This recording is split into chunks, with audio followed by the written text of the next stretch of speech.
Hello, once again, YouTube world. We are back for another video. I am Winnie. I'm Nina. And we are the Low Carb Lloyds. And today, we are going to be talking about our low carb / keto journey just a little bit. Recently, we've been having a lot of people asking us, how did you guys start? And, how long you've been on this diet and certain, what steps did you guys take?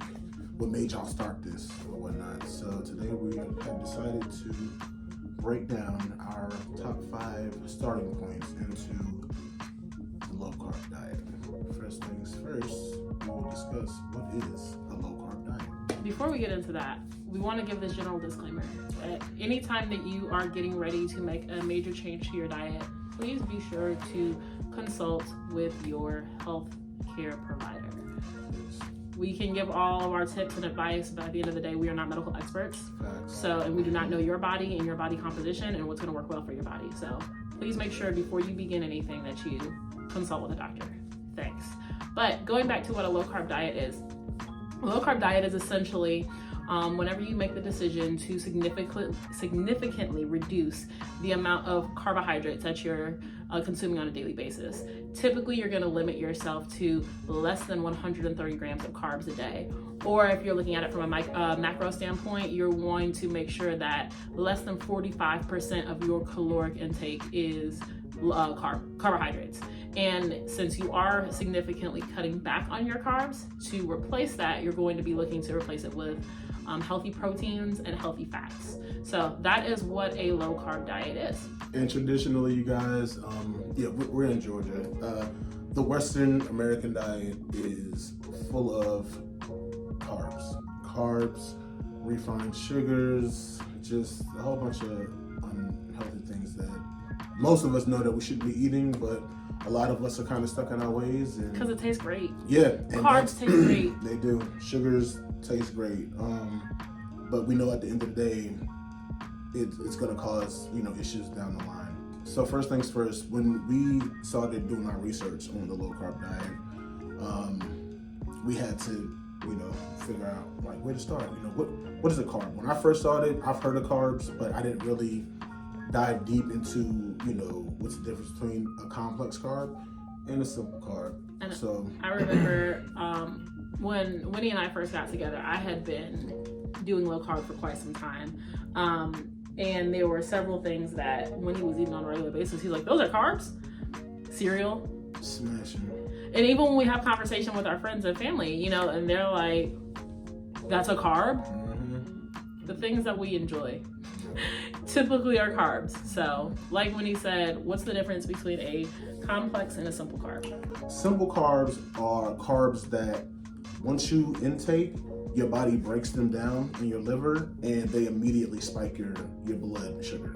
So these are the quick fast, the fast acting carbs that you need for a marathon, when you need some energy real fast. That goes from pastries to sugars, chips, drinks, anything that's going to spike your blood sugar like that. Complex carbs are the carbs that are going to be absorbed into your body a little bit slower than simple carbs. So things like sweet potatoes, beans, oats, whole grains. Yeah, there you go. Quinoa is a great example of a complex carb. They just break down in your body a little bit slower. Have nutritional value. Yeah. They have nutritional substance that your body needs, right? It has the vitamins, the things that your body is needing to feel good. Yeah, the fiber. That's one of the main differences between complex and simple carbs, because candy doesn't have fiber in it, it just breaks down into sugar. Slower. Yeah. They both break down into sugar, but just the time, it's a little different. The bag of Doritos, although it tastes great, has no nutritional value. At all. Once we first started, it was just I personally I didn't know. Like I said, I just heard, oh yeah, you get your carbs in, so I'm just like, all right, I'm gonna eat a Snickers bar. Those are my carbs for the day. Keep it moving. Nah. And when he said, it's important to remember that a low carb diet is not a no carb diet. We are not saying to eliminate carbs from your diet altogether. Your body does need carbs, right? But you have to make sure that you're supplying it with complex carbs that are actually going to help it and not hurt it, so that way you don't end up later, because a lot of the times we call those empty calories, right? Those are the foods that you eat and you can just keep eating and eating and eating and you feel like you're not getting full, but your body is definitely absorbing those and you're doing nothing but racking up calories. So that leads us to our next point, and that is making sure that you're reading food labels. It is going to be important for you to look at the back of your food before you eat it to see your macros, right? Look at how many calories are you taking in, how much fat, how many carbs, how much fiber is in it, how much protein is in it. You need to look at all of these things and get good at reading food labels. A lot of people don't know this. When you're in the grocery stores, shopping the perimeter of the store is where you need to be at. So a lot of the foods that are on the low carb diet, you'll find some with, that comes in packaging, so where you're gonna have to read the food labels. But think about what's on the outside perimeter of the grocery store. You got your produce, you got your dairy, you got meat. Eggs, meats, all of that stuff. A lot of that doesn't have nutrition labels on them. Most things with nutrition labels on them are inside the grocery store, like the inner aisles of the grocery store. So, and that's where we see those prepackaged foods. That's where we see the chips. That's where we see the candy. That's where we see, all of those canned foods, all of those things that more than likely are not the best for your body, as opposed to something that's fresh, something that has a quick expiration date, and not an expiration date set for 5 years from now. All that stuff is filled with preservatives, salt to keep it, the shelf life on it longer. It's all junk.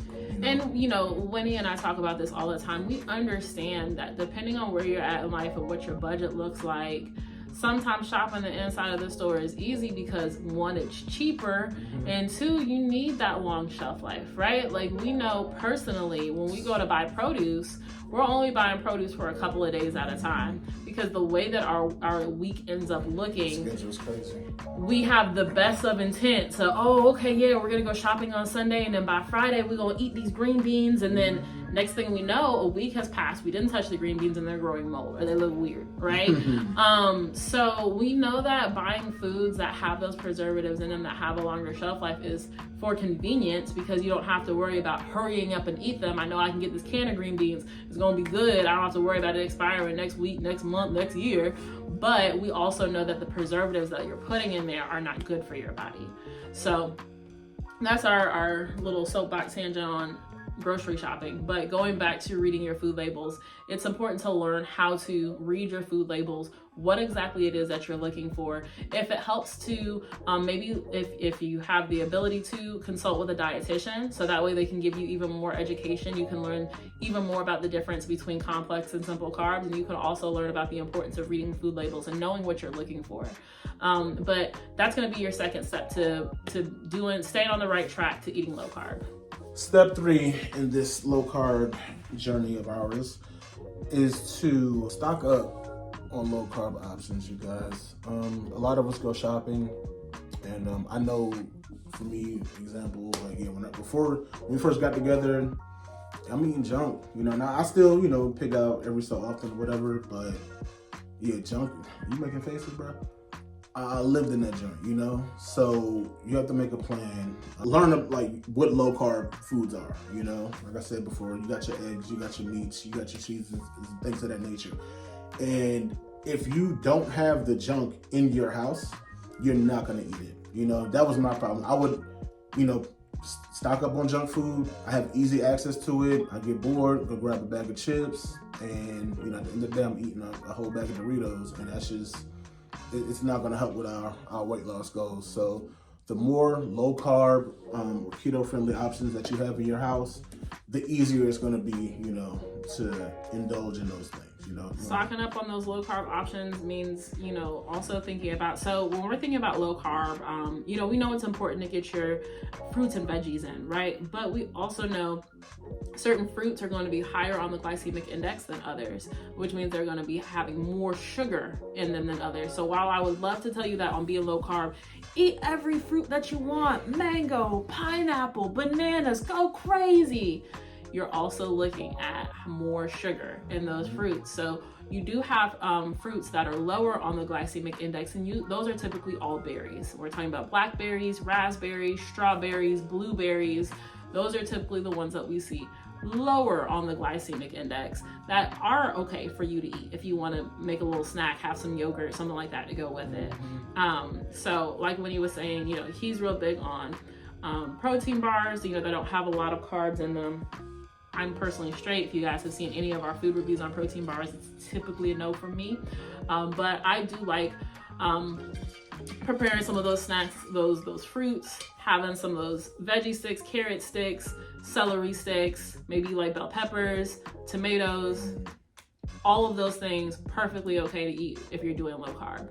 So that leads us to our next important step number 4, which is to plan in advance. So you've stocked up on your options. Now you need to have a plan in place.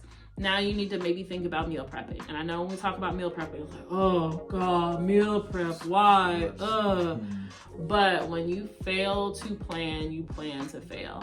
And so it's typically the times that you don't have a plan in place. You haven't thought about what you want to eat throughout the day, your breakfast, your lunch, your snacks, what have you. And then when you get hungry, it's just eat whatever. Stop at McDonald's, get some fries. I don't know. And I'm saying this from personal testimony because I am the same way.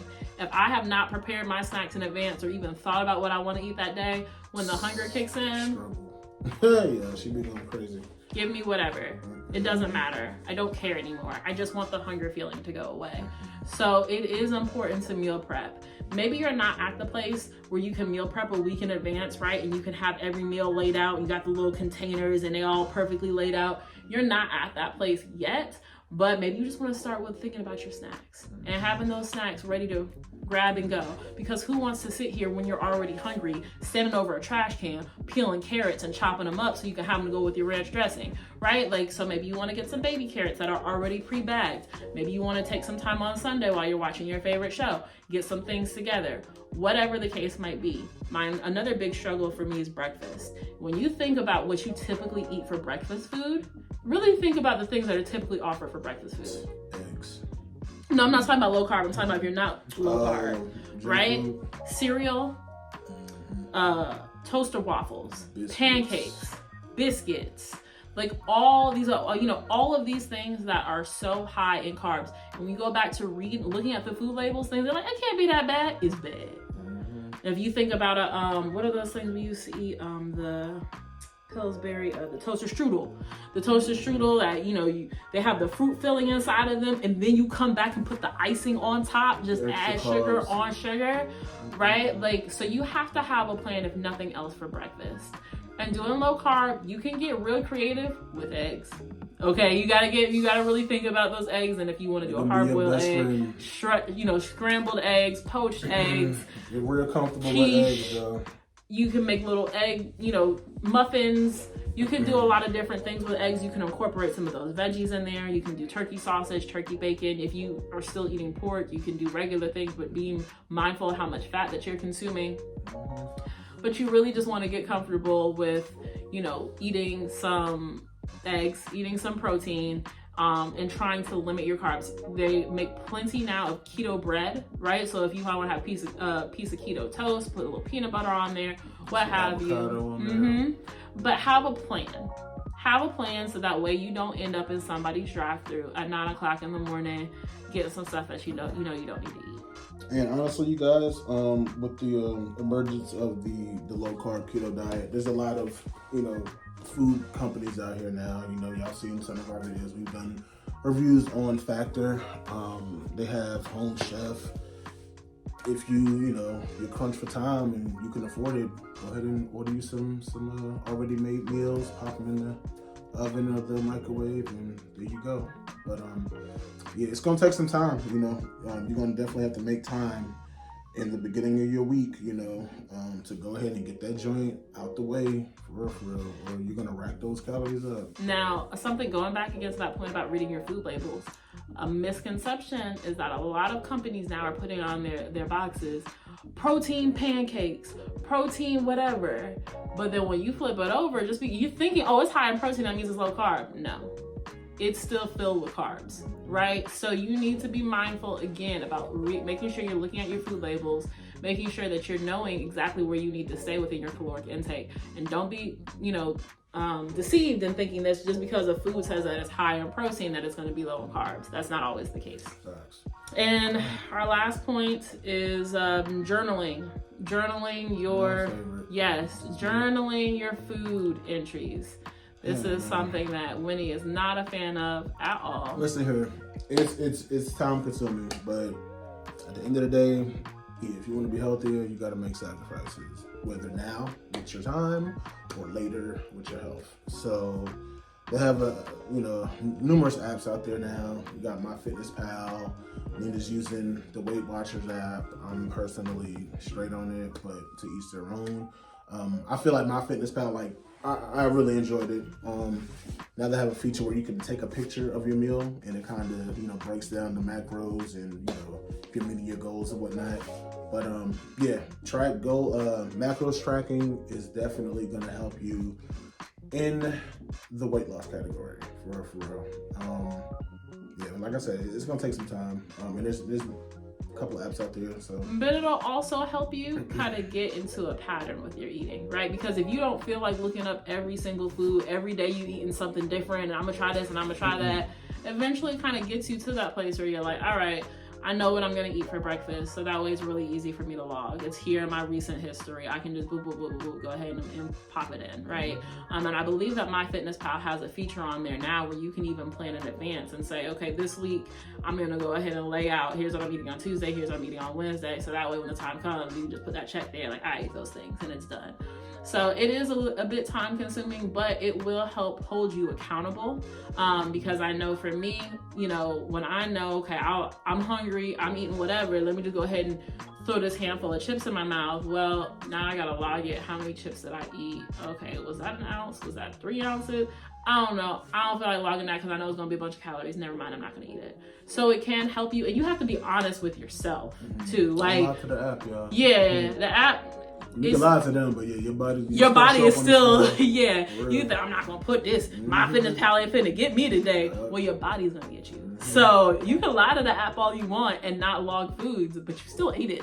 Your body still knows. You're still gonna show it, see it show up whenever you're stepping on the scale or measuring yourself or whatever you're using to indicate whether you're making progress. So it is really good to journal. Another tool with the apps or tracking or journaling your food or whatever. Get you a kitchen scale, because a lot of these things, back to looking at the new nutrition labels, there's certain weights for these serving sizes or whatever.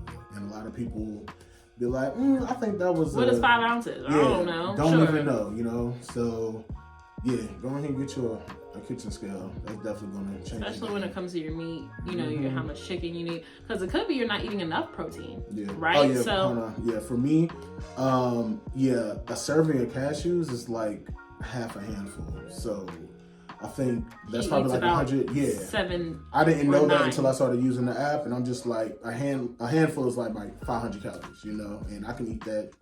I can eat a whole bag of cashews in a day.